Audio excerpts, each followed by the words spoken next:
How do I fix a laptop that won't turn on? Hi guys! Isa ka rin ba sa na-stress paano mabuksan ang laptop mo?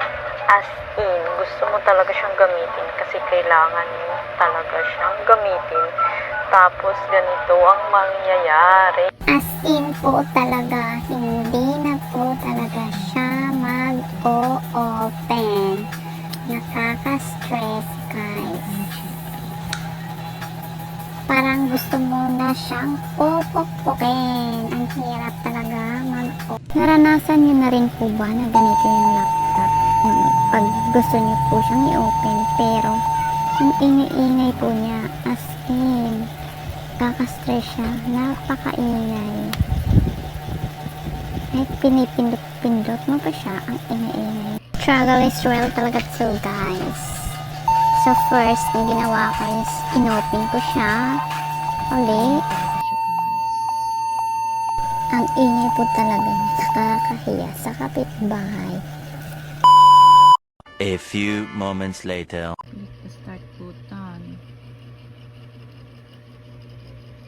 And then, i-click mo siya. Ingay.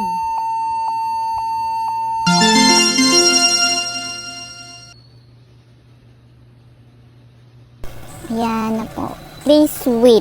Then, after that, waiting lang po. And then, yan na po. Na-open na po siya. So, ganun lang po yung gagawin po natin. Press on and F7. Sabay po yan siyang pipindutin para po mag-o-open or mag-on po yung laptop niyo po. As on my experience po, yan po yung ginagawa ko.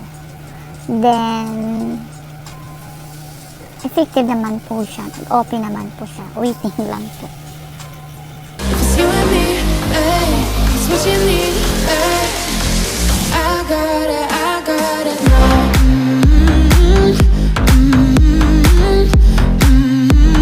I know right now.